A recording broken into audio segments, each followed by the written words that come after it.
Akakiiko k'ebyokulonda kasuubira nti ng'ennaku z'omwezi 3 omwezi guno gwa April we zinaatuukira buli munnayuganda ayagala okwetaba mu kulonda kw'omwaka ogujja ajja kuba amaliriza okukebera ebimukwatako ku nkalala z'abalonzi.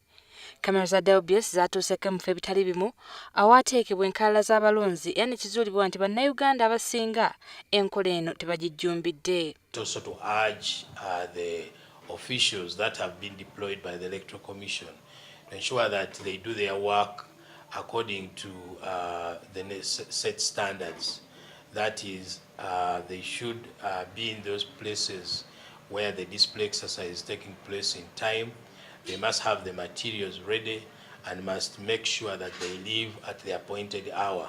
Obulanga bw'eri empisa y'abantu okwagala okukola ebintu ku ssaawa esembayo tekimanyiddwa oba akakiiko k'ebyokulonda kanaayongezayo okukebera ku nkalala z'abalonzi.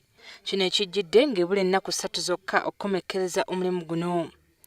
Ab'eddembe ly'obuntu bo bagamba nti gavumenti erina okuwa omukisa abantu bonna okwetaba mu kuddukanya ensi yaabwe awatali bukwakkulizo bwonna. Nabwekityo akulira ekitongole kya Foundation for Human Rights Initiative, Livingstone Sewanyana, asabye akakiiko okutunda enkaliriza ku bakungu baako okwewala ebyekwaso by'abantu naddala nga tebannaba kuggala okukebera nkalala z'abalonzi. Everything be done to ensure that every Ugandan who is eligible to vote in 2016 does so. We want also, in a similar vein, to urge the Electoral Commission to monitor the officials to ensure that they are doing what they are expected to do, because the Commission has set a very strict deadline of 7th to 30th April, and it must be convinced that actually Ugandans are doing what they are supposed to do.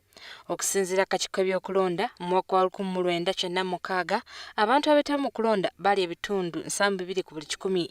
Olwo nno mu mwaka wa 2001 ebibalo biraga nti abantu baakendeera ne batuuka ku bitundu 69 ku buli 100.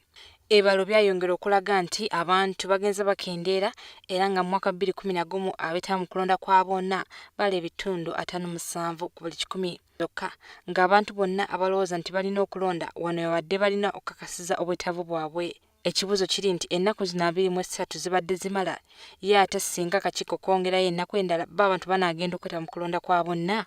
Ekyokuddamu kiri wakati wo nange.